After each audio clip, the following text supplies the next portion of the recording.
세상에 떠도는 기묘한 괴담들. 첫 번째 이야기, 전라도 전주의 어느 저수지에서 실제로 겪었던 실화괴담. 이야기의 시작은 제가 20살 무렵 아는 선배와 낚시를 가면서 시작합니다. 주말인지라 기숙사 안에서 늘어지게 휴식을 취하던 날이었습니다. 계절이 여름인지라 날이 더워 아무것도 하기 싫었죠. 더위에 지쳐 방에 누워있는 제게 옆방에 살고 있는 선배가 갑자기 찾아왔습니다. 낚시 가자. 형이 매운탕 해줄게. 사실 나가기 싫었지만 그 선배가 가지고 있는 오토바이 뒤에 앉아 낚시터까지 가면서 맞을 수 있는 시원한 바람을 생각하니 거절이 쉽지 않았습니다. 낚시는 어디로 갈 건데요? 제 물음을 들은 선배는 근처를 지나다 본 저수지가 있다고 하시며 같이 가자고 했습니다. 어차피 오늘 할 것도 없는데 컴퓨터 하면서 뒹굴거리느니 낚시나 가볼까? 생각을 마친 후 몸을 일으켜 선배와 함께 낚시터로 향했습니다. 오토바이로 이동하는 동안 얼굴을 스치는 시원한 바람이 아주 상쾌했습니다. 그리고 얼마 지나지 않아 낚시터에 도착할 수 있었고 실망을 금할 수 없었습니다. 낚시터는 생각했던 것보다 아주 작았고 물 또한 아주 어두운 색이기에 약간 두려운 마음이 피어올랐습니다. 형, 여기 뭐예요? 좀 이상한데요? 불안한 마음에 괜히 투덜거리듯 선배에게 따져 물으며 오토바이에서 내려 저수지로 향했습니다. 선배는 자기만 믿으라며 호언장담을 하고 낚싯대를 펼치기 시작했습니다. 낚시대가 두 자루 있었고 각자 한 자루씩 가지고 낚시를 시작했습니다. 저수지의 물가는 진흙으로 되어 있어 한 걸음 걸을 때마다 발바닥을 진흙이 감싸안아 미끄덩거리는 느낌이 참으로 거시기 했습니다. 아무튼 낚시를 시작하고 30분 가까이 지났지만 입질이 오는 거라곤 조그만한 피라미드일 뿐이었습니다. 고작 이거 잡으려고 온 게 아닌데 마음속에 짜증이 조금씩 올라오기 시작했습니다. 뜨거운 햇빛이 내리쬐고 있었고 저수지 주변에 바람이 불지 않아 온몸에 불쾌한 감각이 차오르기 시작했습니다. 짜증이 나는 마음에 저희는 낚시대를 내려놓고 한숨 돌리면서 저수지 주변을 한 바퀴 돌아보기로 했습니다. 저수지를 한 바퀴 돌았을 때쯤 맨발인 제 발가락 사이에 끈이 하나 걸렸습니다. 저수지 밖에서 안쪽으로 줄이 하나 있었기에 호기심으로 그 줄을 당겨보았습니다. 생각보다 줄은 쉽게 당겨졌고 너덜너덜한 투망 하나가 같이 끌려 나왔습니다. 주인이 있는 투망으로는 보이지 않았습니다. 이기가 가득했고 상태 또한 말이 아니었기 때문입니다. 이게 뭔데 하는 눈길로 투망을 들어 올렸고 호기심에 찬 표정은 기쁨으로 바뀌었습니다. 투망 안에 아주 큰 놈이 두 마리나 들어 있었기 때문입니다. 지금 얻은 두 마리가 낚시로 잡은 것들을 전부 합친 것보다 훨씬 큰 놈이었기에 저는 선배에게 낚시는 그만하고 수영이나 하자고 말했습니다. 제 말을 들은 선배는 본인도 엄청 더웠는지 바로 수락을 했고 우통을 벗으며 물속으로 뛰어들었습니다. 물속으로 뛰어들자마자 실수했다는 생각이 들었습니다. 바닥이 완전 물진흙이라 그냥 서 있음에도 정강이의 중간까지 발이 파고 들었기 때문입니다. 발이 땅을 파고드는 동안 발가락 사이에 걸리는 이물질들의 느낌은 심히 불편했습니다. 어차피 오래 놀 것도 아니기에 그냥 저수지만 한번 돌고 난 후에 돌아가 매운탕을 먹을 심산으로 선배에게 내기를 제안했습니다. 저수지를 수영으로 왕복해서 늦게 돌아오는 사람이 매운탕을 만들자고요. 평소 승부욕이 강한 선배는 수락했고 저희는 게임을 시작했습니다. 내심 수영에 자신이 있었는데 게임이 시작하자마자 선배는 물 찬제비처럼 앞으로 치고 나갔습니다. 제가 저수지의 중간쯤 지나고 있을 무렵 선배는 저보다 10m 가까이 치고 나간 상태였습니다. 이건 이길 수 없겠구나 하고 패배의 예감이 강하게 들 무렵 큰 문제가 발생했습니다. 여름이라 저수지에 수초가 많이 자랐는데 수초가 수면 가까이에도 자라나서 몸에 엉켜 다리가 걸린 것입니다. 생각지도 못했던 일이라 수초가 다리에 엉키자마자 호흡이 가빠졌습니다. 다리를 흔들어 수초를 떨쳐보려 했지만 생각보다 수초는 튼튼했고 풀리지 않았습니다. 손으로 수초를 풀어보려 수영을 멈추고 발목으로 손을 가져가 휘저었지만 한 번에 여러 줄기가 엮인 것인지 제 손의 힘으로는 풀리지 않았고 주변에 있던 수초들까지 엉키기 시작해 물 위에 떠 있을 수 없게 되었습니다. 점점 엉킨 수초로 인해 머리까지 물속으로 끌어당겨지게 되었습니다. 이 순간 정말 많은 생각이 들었습니다. 이거 진짜 죽을 수도 있겠는데 왜 나만 걸렸지? 어머니, 아들 먼저 갑니다. 머리까지 물속으로 끌어당겨져 바로 눈앞까지 시야가 확보되지 않았고 몸 주위에 일렁이는 수초의 촉감과 미지근한 물의 감각만이 제가 알 수 있는 유일한 주변 상황이었습니다. 이대로 아무것도 하지 않는다면 진짜로 죽게 된다는 건 확실했습니다. 허우적대며 팔과 다리를 저어보았지만 오히려 상황은 더 악화될 뿐이었습니다. 삶과 죽음의 기로에 서 있고 어떻게든 살아남아야 했습니다. 이때 아이디어 하나가 머릿속을 스치고 지나갔습니다. 아이디어란 물렁한 바닥이었습니다. 바닥이 물렁하니 수초가 아무리 튼튼해도 뿌리까지 안 뽑히지는 않을 거란 생각이 들었습니다. 아이디어가 떠오름과 동시에 다리를 접어 수면 아래로 빠르게 내려갔습니다. 수심이 3m. 그 정도쯤 되지 않았을까 생각합니다. 손을 위로 뻗어도 수면 위로 손이 올라가지 않는 깊이에서 물속으로 2, 3초 정도 더 내려갔으니 3m 전후가 적절한 추측이 아닌가 싶습니다. 수면에서 마지막 숨을 들이마시고 물속으로 들어왔지만 허우적거리면서 숨이 얼마 남지 않았습니다. 거의 한계에 다다른 거죠. 숨을 참는 것 자체가 고통스러웠지만 발목에 걸린 수초를 손으로 끌어당기며 내려가자 빠른 시간 안에 바닥에 닿을 수 있었습니다. 바닥을 손으로 만지자마자 팔을 빠르게 휘저었습니다. 양팔에 수초가 감기는 걸 느끼곤 손으로 그 수초의 가장 아래 부분을 움켜쥐었습니다. 그리고 두 발을 저수지 바닥에 디디며 위를 향해 온몸을 쭉 뻗었습니다. 물렁한 바닥으로 인해 다리가 무릎까지 파고들었지만 제 손에 쥐어진 수초는 모두 뿌리째 뽑아낼 수 있었습니다. 숨을 참는 게 정말 고통스러웠지만 수초를 뽑아낼 수 있어 살 수 있다는 희망이 생겼습니다. 어느 정도 수초를 뽑아냈지만 남은 수초가 있기에 손에 쥐어진 수초를 옆으로 내던지고 양손을 갈퀴처럼 만들어 다리 부근을 긁어내듯이 휘저었습니다. 뚝뚝 거리는 소리를 내며 주변에 수초가 뽑혀 나왔습니다. 이렇게 기분이 좋을 수가 없었죠. 그리고 저는 다시 위로 올라가 살아남겠다는 의지로 수면을 향해 도약했습니다. 다리가 생각보다 깊게 박혀 있어 생각보다 잘 빠지진 않았지만 이시면 같은 저수지 바닥에서 나갈 수 있다고 생각하니 탈출을 성공할 수 있었습니다. 수면에 다다르자마자 숨을 몇 차례 몰아쉬었고 저수지 바깥쪽에서 놀란 눈으로 저를 지켜보고 있는 선배가 보였습니다. 저는 배영을 해서 저수지 바깥쪽으로 나갈 수 있었습니다. 다리에 또 걸릴까봐 무서워서 배영을 했습니다. 흐느적거리면 손을 아래로 향하지 않아도 얼마든지 앞으로 나갈 수 있으니까요. 배영을 하다 저수지 바깥쪽 땅에 머리가 닿았지만 바로 일어나지 않았습니다.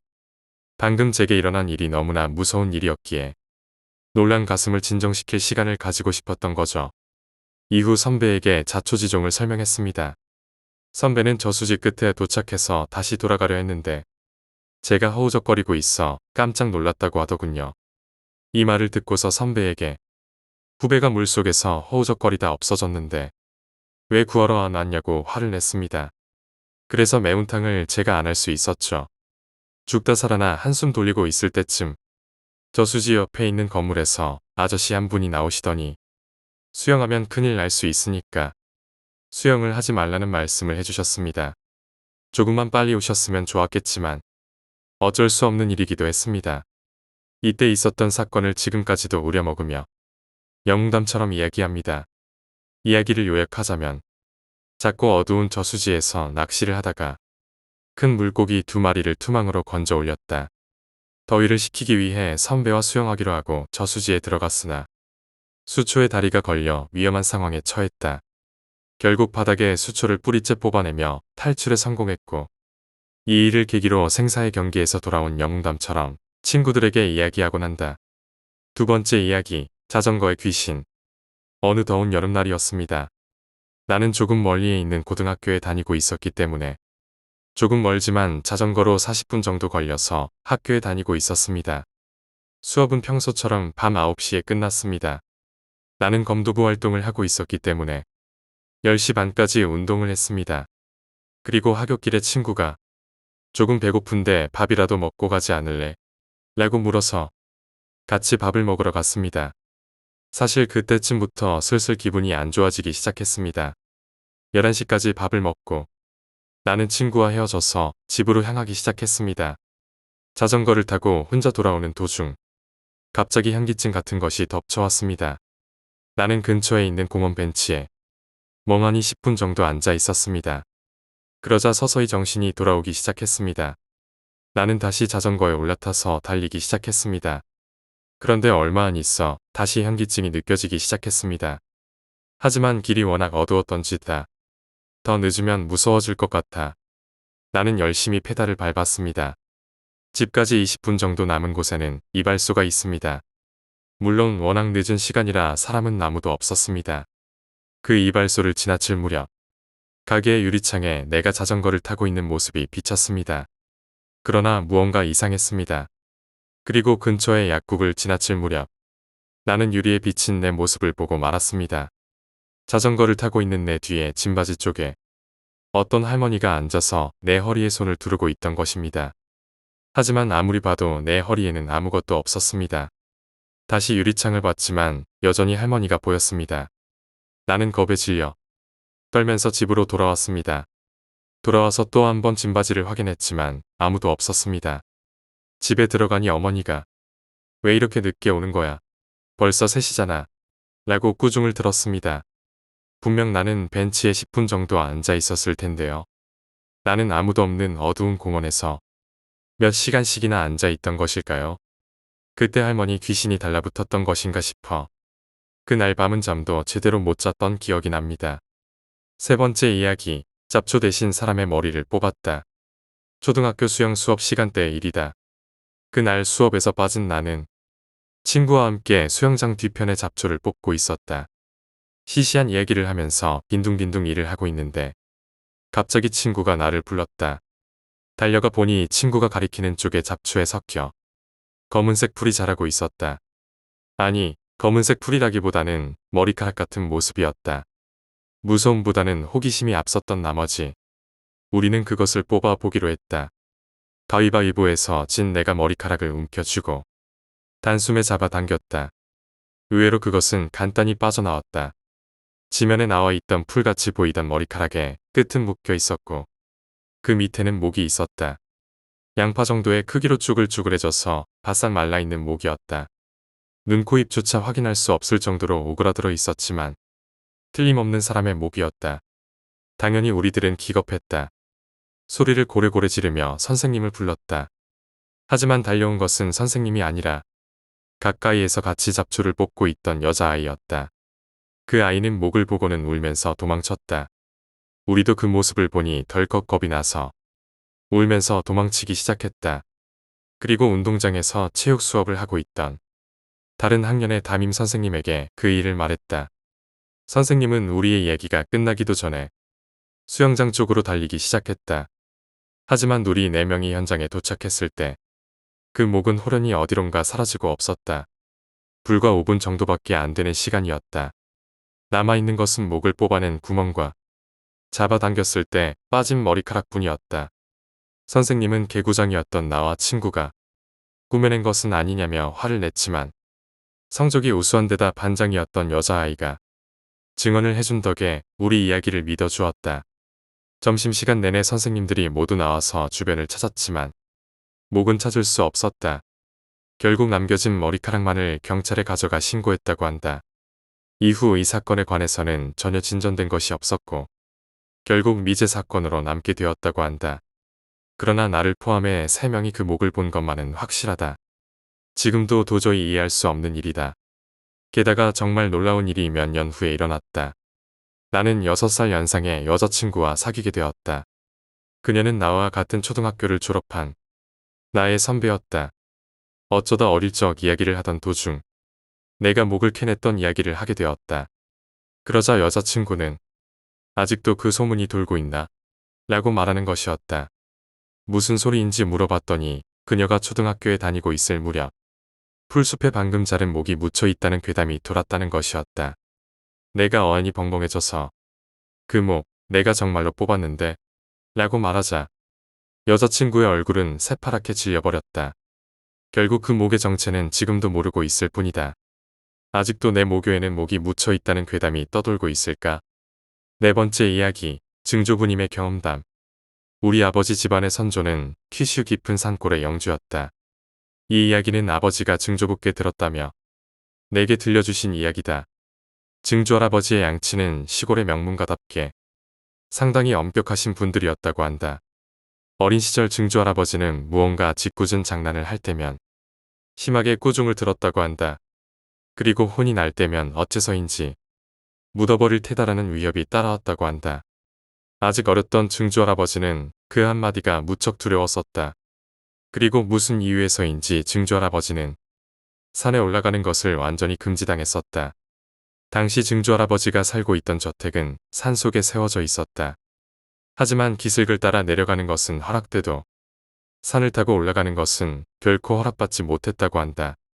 이유를 물어봐도 여기에서 더 올라가면 길을 잃기 십상이다. 산짐승이 나와서 물어간단다. 라는 애매한 대답뿐이었다고 한다. 그렇지만 어느 날 증조할아버지는 부모님의 분부를 깨고 산에 올랐다. 증조할아버지가 10살 때의 일이었다고 한다. 이미 부모님의 말을 고지식하게 믿기에는 어느 정도 머리가 컸던지 다 체력에도 자신이 붙어 있었다고 한다.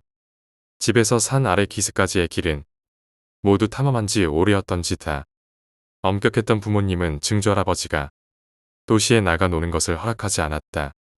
증조할아버지는 슬슬 새로운 놀이터를 찾으려는 생각이었다고 한다. 증조할아버지는 몰래 집을 빠져나와 산에 올랐다. 의외로 길은 완만해서 쉽게 올라갈 수 있었다고 한다. 잠시 걷다 보니 숲이 보였다. 증조할아버지는 숲속으로 들어섰다. 숲속을 잠시 걸은 뒤 나무 아래에 걸터 앉아 집에서 가져온 주먹밥을 먹으며 휴식을 취했다. 슬슬 돌아갈까 싶어진 증조할아버지가 일어서자 어디선가 신음소리가 들려오기 시작했다. 주변에 환자라도 있는 것일까?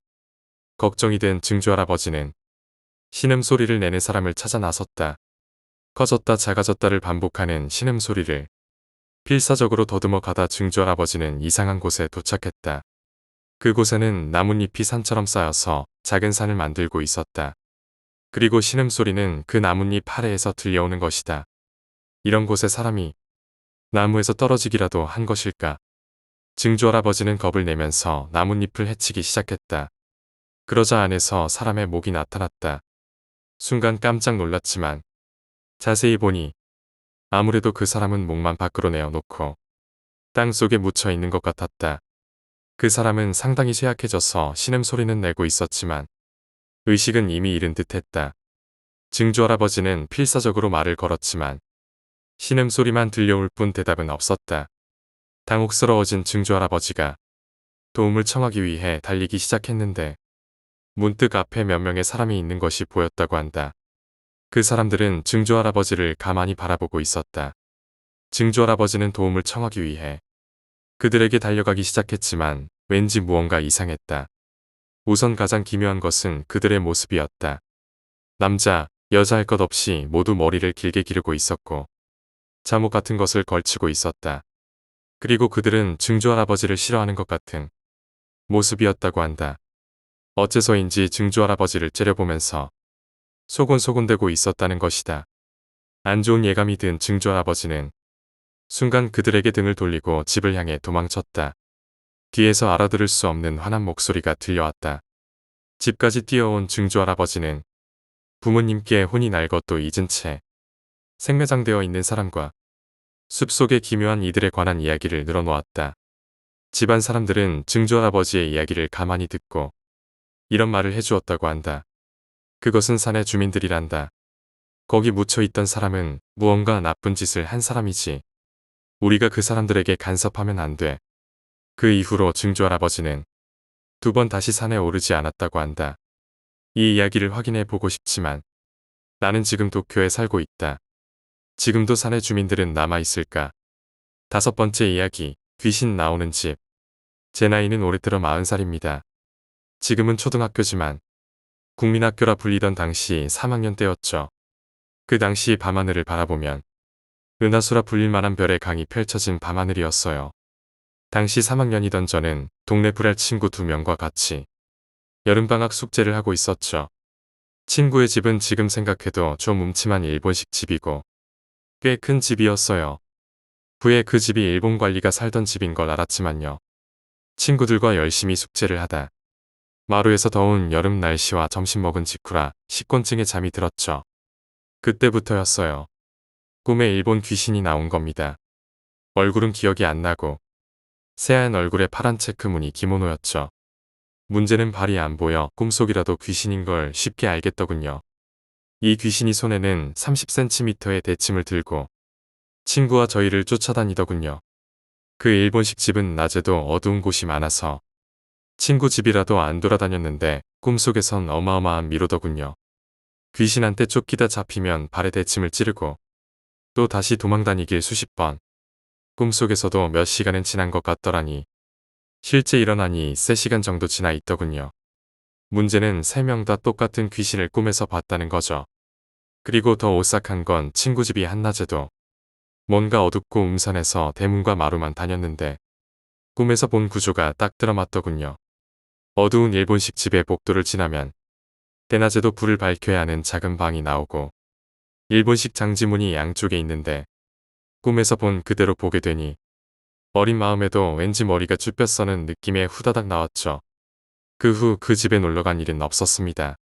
지금도 생각해보면 3명이 동시에 똑같은 귀신을 꿈에서 보고 생판 들어가 보지 않은 집의 구조가 꿈과 같으니 이게 현실인지도 가끔 생각납니다. 6번째 이야기, 일본 오키나와의 유령. 일본에 산 지는 얼마 안 되었어요. 태어난 곳은 미국이고 국적 취득은 20살 되자마자 일본 국적을 받았거든요. 계속 미국에서 생활하다가 20살이 되기 전에 일본으로 와서 친인척들과 함께 오키나와로 여행 갔을 때예요. 원래 예전부터 오키나와에 귀신이 많다는 둥 하면서 소문들이 진짜 많았대요. 전쟁 지역이었고 여러 사람들이 죽어나가던 곳이라고도 하고요. 아무튼 그곳은 무덤이 무진장 많아요. 그래도 바닷가가 아름답기로 유명하고 아무튼 본론으로 넘어가겠습니다. 전 태어나서 머리털 남본 뒤로 일본은 처음이었습니다. 갓난 아기 때를 빼곤요. 굉장히 아름답고 집들도 무척이나 아기자기했어요.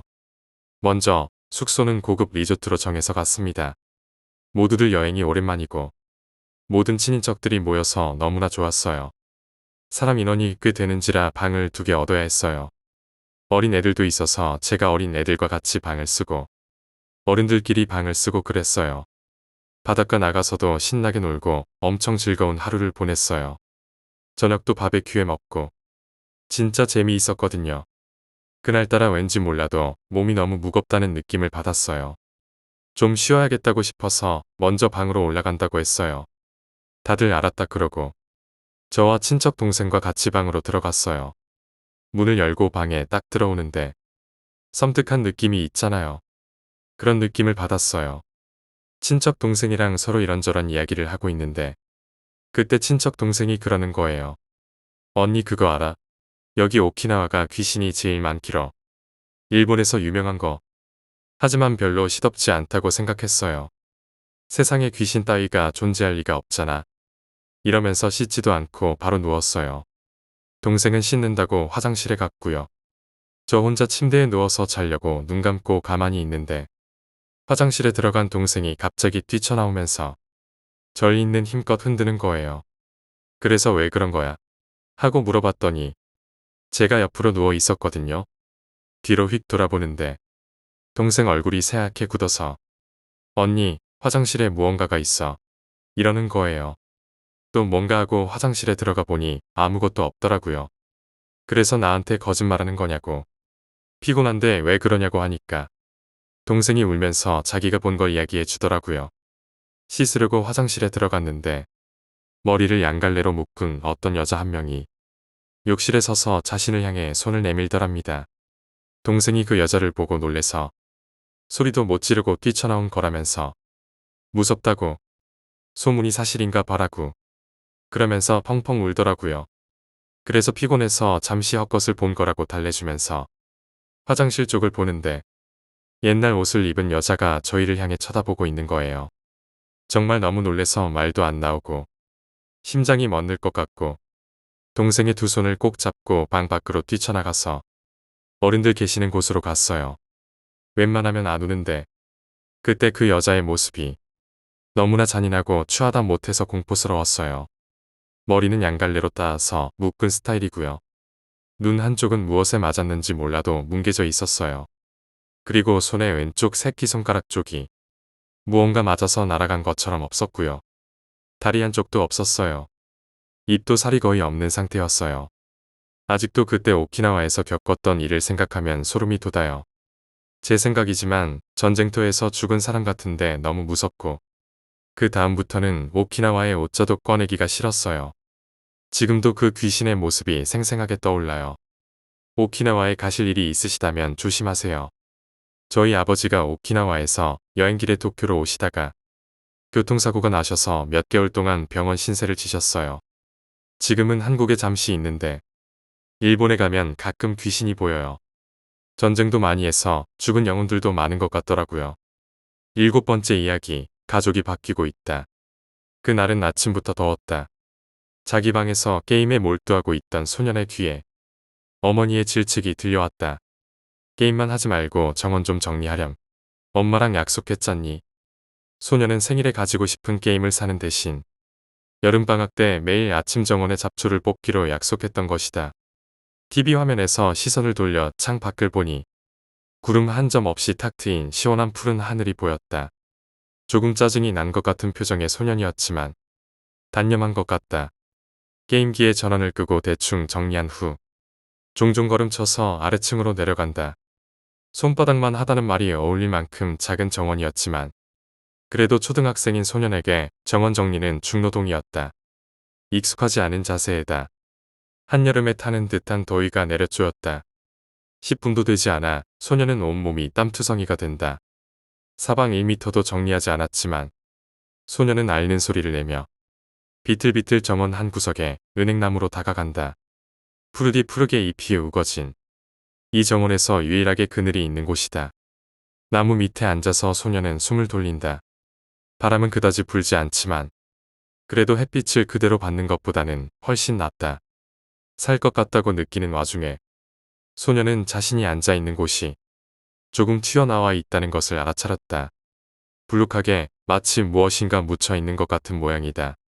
소년은 심심한 나머지 그곳을 파보기 시작했다. 몇 분 지나지 않아 그것이 땅 속에서 나타났다. 기묘하리만 치하얀 그렇지만 얼룩덜룩 보라색으로 변색된 가냘픈 팔. 그 손끝에 약지에는 백금으로 만들어진 반지가 끼워져 있었다. 소년은 그 반지를 알고 있다. 그것을 알아차리자마자 소년의 머릿속은 완전히 어지러워진다. 그렇다면 아까 자신에게 정원을 정리하라고 시켰던 그 목소리의 주인은 도대체 어느새 툇마루에서 나오고 있던 어머니와 눈이 마주쳤다. 수직에 가깝게 위로 쭉 찢어진 눈, 귀 부근까지 크게 웃는 것처럼 찢어진 입, 이상한 얼굴의 어머니였다. 그날도 아침부터 더웠다. 소년은 어머니와의 약속대로 오늘도 땀투성이가 되어 가며 풀 뽑기에 열심이다.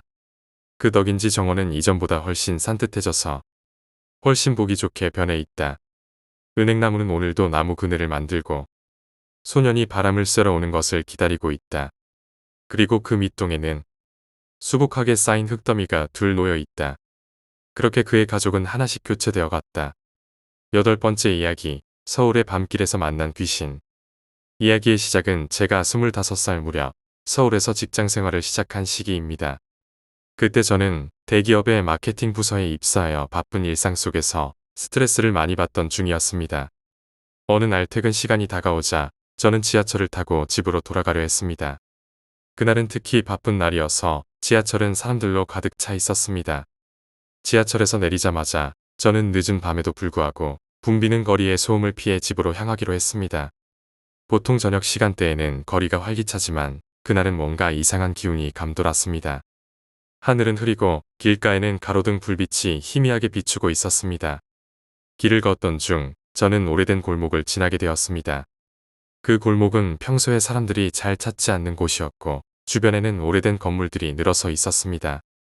저는 잠시 전부터 들려오는 이상한 소리에 귀를 기울였습니다. 누구세요? 왜 오셨어요? 라는 낮고 음산한 목소리가 제 귀에 들려왔습니다. 처음에는 주변 사람들의 장난소리라고 생각했지만 골목은 사람이 드물었고 소리의 방향을 찾을 수 없었습니다. 저는 조금 무서웠지만 호기심에 그 소리가 나는 곳으로 다가갔습니다. 골목 끝에 도착했을 때 저는 갑자기 추운 바람이 불어오는 것을 느꼈습니다. 그 바람 속에서 하얀 옷을 입은 한 여인이 서 있었습니다. 그녀는 저를 향해 천천히 다가왔고 얼굴은 희미하게 보였지만 슬픔에 찬 눈빛이 느껴졌습니다. 왜 여기까지 왔어요? 그녀의 목소리는 여전히 낮고 음산했습니다. 저는 얼어붙은 듯 말문이 막혔습니다. 그녀는 제 앞에 서서 손을 내밀며 말했습니다. 도와주세요. 저기, 제 친구가 아직 여기 있어요. 저는 그녀의 부탁에 놀라면서도 무슨 일이 일어났는지 알고 싶었습니다. 무슨 일이에요? 어떻게 도와드릴 수 있죠? 제가 물었을 때 그녀는 제 눈을 똑바로 바라보았습니다. 저는 여기서 길을 잃었어요. 제 친구를 찾아주세요. 그녀의 눈빛에는 진정한 절박함이 담겨 있었고 저는 도와주고 싶다는 마음에 그녀를 따라가기로 했습니다. 그녀가 가리키는 방향으로 걸어가자 골목 안쪽에서 흐릿한 형체가 보였습니다. 그곳에는 또 다른 하얀 옷을 입은 남성이 서 있었습니다. 그는 고개를 숙이고 아무 말도 하지 않았습니다. 저는 두 사람에게 다가가 보았습니다. 무슨 일이에요? 어떻게 도와드릴 수 있나요? 제가 다시 물었을 때 여인은 떨리는 목소리로 대답했습니다. 그가 여기서 벗어나지 못해요. 도와주세요. 저는 상황을 이해하려 애썼지만 아무리 생각해도 말로만 설명할 수 없는 기이한 일이었습니다. 그 순간 주변의 공기가 점점 더 차가워졌고 불빛이 깜빡이기 시작했습니다. 저는 급히 돌아서려 했지만 발이 움직이지 않는 것 같았습니다. 여인은 저를 향해 다가오며 말했습니다. 제발 도와주세요. 그가 계속 이곳에 갇혀 있어요. 저는 그녀의 부탁을 더 이상 무시할 수 없었습니다. 알겠어요. 어떻게 도와드릴 수 있죠? 그녀는 잠시 망설이다가 설명을 시작했습니다. 저희는 이곳에 묶여 있어요. 길을 잃고 나서부터 아무도 우리를 찾아주지 않았어요. 저는 그녀의 말을 듣고 더 깊은 골목으로 들어갔습니다. 그곳은 어두컴컴하고 이상한 기운이 감돌았습니다. 두 사람은 저에게 이곳을 벗어날 수 있는 방법을 찾으라고 부탁했습니다. 저는 그들의 부탁을 받아들이고 함께 방황하기 시작했습니다. 우리는 길을 찾기 위해 여러 골목을 헤매었지만 아무리 걸어도 같은 장소로 돌아오는 것 같았습니다. 시간이 지날수록 저의 피로는 쌓여갔고 주변의 분위기는 더욱 음산해졌습니다. 그러던 중 저는 우연히 벽에 걸린 오래된 사진을 보게 되었습니다. 사진 속에는 과거의 사람들이 웃고 있었지만 그 얼굴들은 지금의 저에게는 전혀 낯설었습니다. 이 사진은 무슨 뜻이에요? 제가 물었을 때 여인은 조용히 대답했습니다. 우리는 이곳에 갇혀 있어요. 저 사진 속 사람들처럼.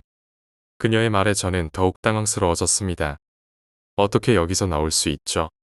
그 순간 골목 끝에서 다시 한번 음산한 소리가 들려왔습니다. 여기에 계속 머무르면 안 돼요. 떠나세요. 저는 급히 그곳을 떠나려 했지만 발이 다시 움직이지 않았습니다. 여인은 저를 붙잡고 말했습니다. 서두르세요.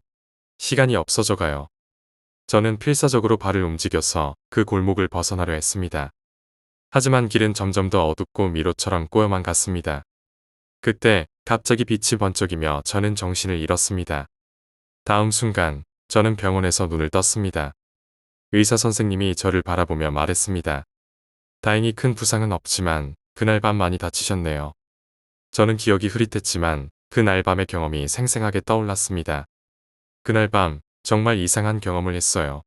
서울의 오래된 골목에서 의사 선생님은 미소를 지으며 말했습니다. 가끔 밤길에서 이런 이야기를 듣는다고요. 조심하세요. 그 후로 저는 다시는 그 골목을 지나치지 않았습니다. 하지만 가끔씩 밤길을 걸을 때마다 그 여인의 슬픈 눈빛이 떠오르곤 합니다. 그날 이후로 서울의 밤길은 저에게 더 이상 안전하지 않은 곳으로 느껴졌습니다. 9번째 이야기, 경기도 파주의 미로 같은 숲. 이야기의 시작은 제가 22살 무렵 대학 시절 친구들과 함께 경기도 파주로 떠난 캠핑 여행이었습니다.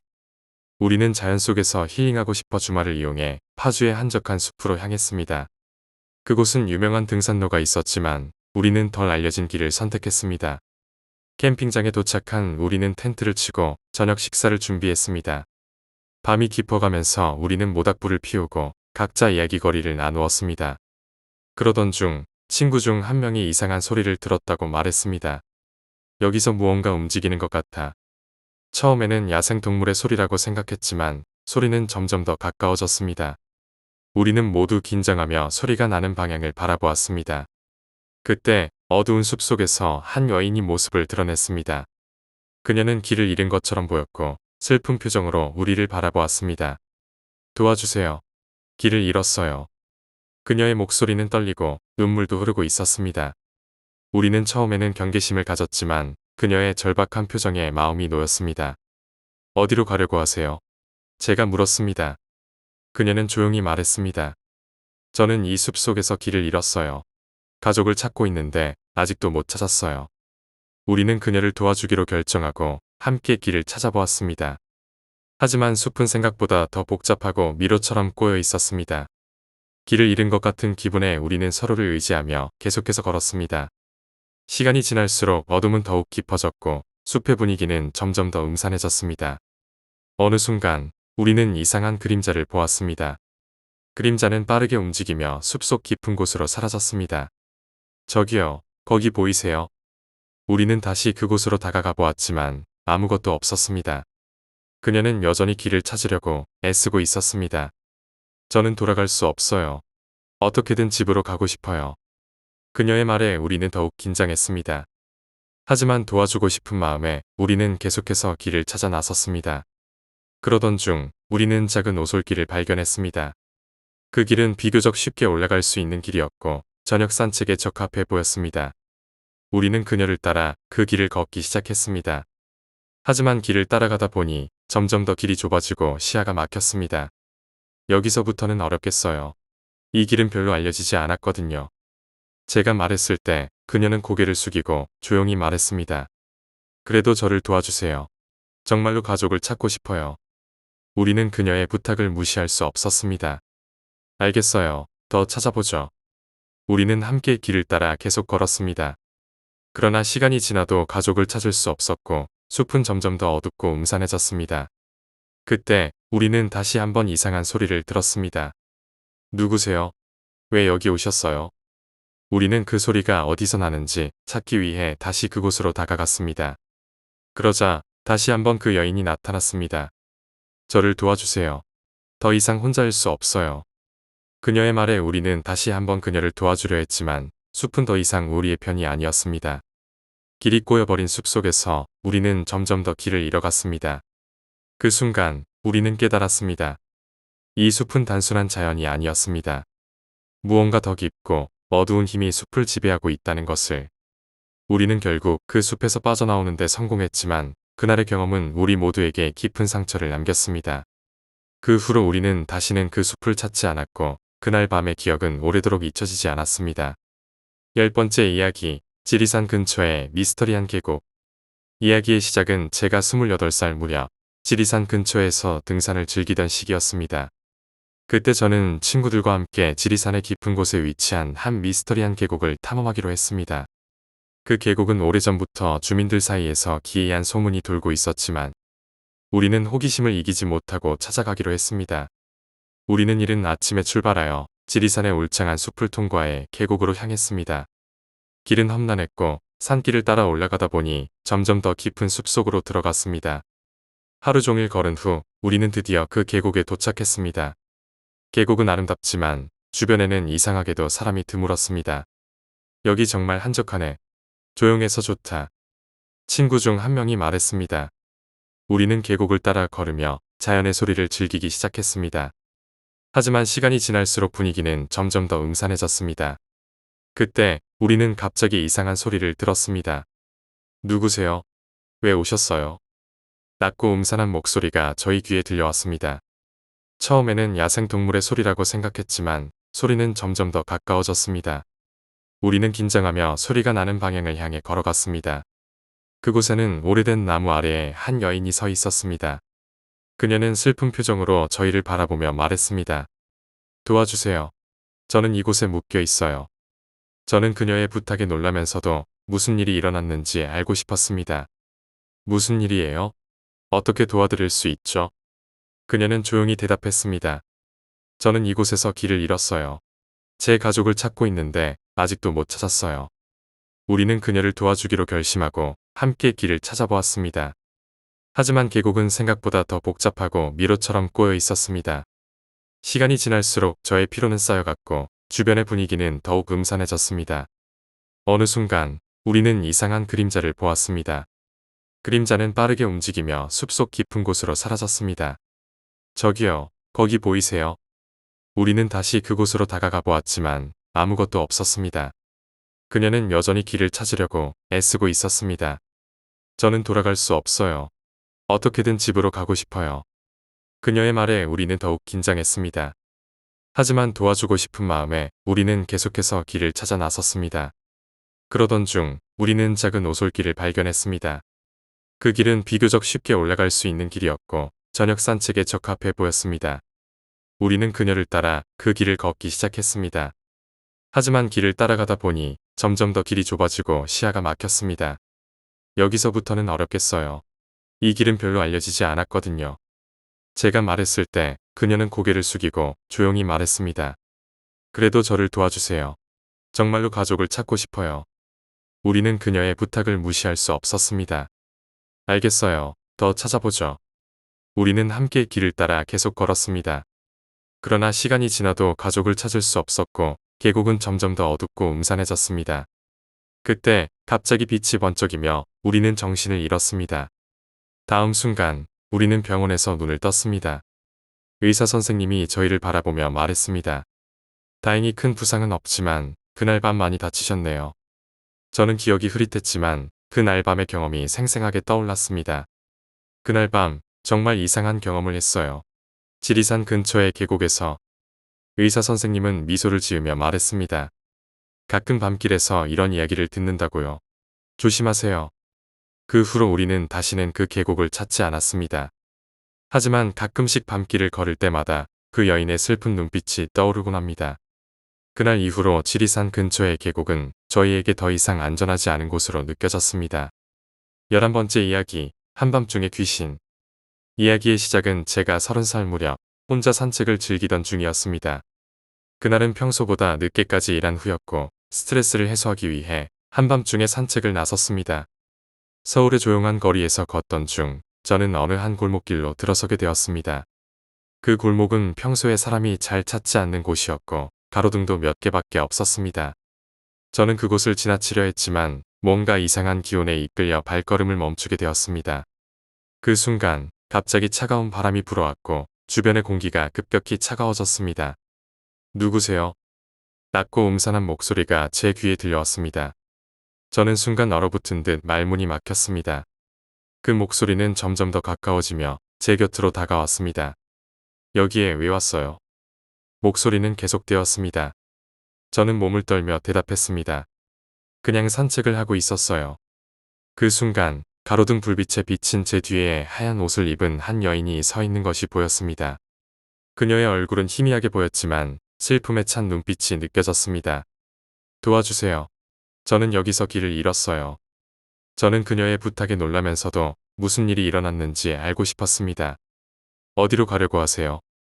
그녀는 조용히 대답했습니다. 저는 여기서 벗어나고 싶어요. 하지만 혼자서는 어려워요. 저는 그녀를 도와주고 싶다는 마음에 함께 길을 찾아보자고 제안했습니다. 그녀는 고개를 끄덕이며 저를 따라갔습니다. 우리는 골목을 지나며 어두운 길을 따라 걸었습니다. 하지만 시간이 지날수록 길은 점점 더 미로처럼 꼬여만 갔습니다. 그때 우리는 다시 한번 그 낮고 음산한 목소리를 들었습니다. 여기서 더 이상 머무르지 마세요. 그 목소리는 더욱 강하게 들려왔고 주변의 분위기는 더욱 음산해졌습니다. 저는 겁에 질려 돌아서려 했지만 발이 움직이지 않았습니다. 그녀는 제게 다가와 말했습니다. 이곳은 안전하지 않아요. 우리는 여기서 벗어나야 해요. 저는 그녀의 말에 동의하며 다시 길을 찾기 시작했습니다. 그러나 길은 점점 더 꼬여만 갔고 우리는 더 깊은 골목으로 들어갔습니다. 그 순간 갑자기 불빛이 번쩍이며 우리는 정신을 잃었습니다. 다음 순간 우리는 병원에서 눈을 떴습니다. 의사 선생님이 저희를 바라보며 말했습니다. 다행히 큰 부상은 없지만 그날 밤 많이 다치셨네요. 저는 기억이 흐릿했지만 그날 밤의 경험이 생생하게 떠올랐습니다. 그날 밤 정말 이상한 경험을 했어요. 한밤중에 골목길에서 의사 선생님은 미소를 지으며 말했습니다. 가끔 밤길에서 이런 이야기를 듣는다고요. 조심하세요. 그 후로 저는 다시는 그 골목을 지나치지 않았습니다. 하지만 가끔씩 밤길을 걸을 때마다 그 여인의 슬픈 눈빛이 떠오르곤 합니다. 그날 이후로 한밤중의 골목길은 저에게 더 이상 안전하지 않은 곳으로 느껴졌습니다. 12번째 이야기, 바위 눌림의 공포. 이야기의 시작은 제가 35살 무렵 직장 생활로 인한 스트레스로 인해 불면증에 시달리던 시기였습니다. 밤마다 잠을 이루지 못하고 머릿속에는 끊임없이 생각들이 맴돌았습니다. 그로 인해 저는 점점 피로를 느끼고 일상생활에도 지장이 생기기 시작했습니다. 어느 날 저는 친구로부터 가위눌림이라는 현상에 대해 듣게 되었습니다. 가위눌림은 잠자는 도중에 의식이 깨어나지 못하고 몸이 움직이지 않는 상태를 말합니다. 친구는 그 경험을 통해 겪은 공포스러운 순간들을 이야기해 주었습니다. 저는 그 이야기를 듣고 점점 불안해지기 시작했습니다. 그날 밤 저는 평소처럼 잠자리에 들었습니다. 처음에는 쉽게 잠이 들었지만 이내 깊은 잠에 빠져들었습니다. 그러나 얼마 지나지 않아 몸이 움직이지 않는다는 느낌이 들었습니다. 눈은 감겨 있었지만 정신은 깨어 있는 상태였습니다. 이게 뭐지? 왜 몸이 움직이지 않아? 저는 혼란스러워하며 속으로 물었습니다. 그 순간 제 주변에 어두운 그림자가 나타났습니다. 그림자는 천천히 다가오며 저를 향해 움직였습니다. 그림자는 조용히 속삭였습니다. 저는 공포에 질려 몸을 움직이려 했지만 아무리 애를 써도 움직일 수 없었습니다. 그림자는 저에게 가까이 다가와 손을 내밀었습니다.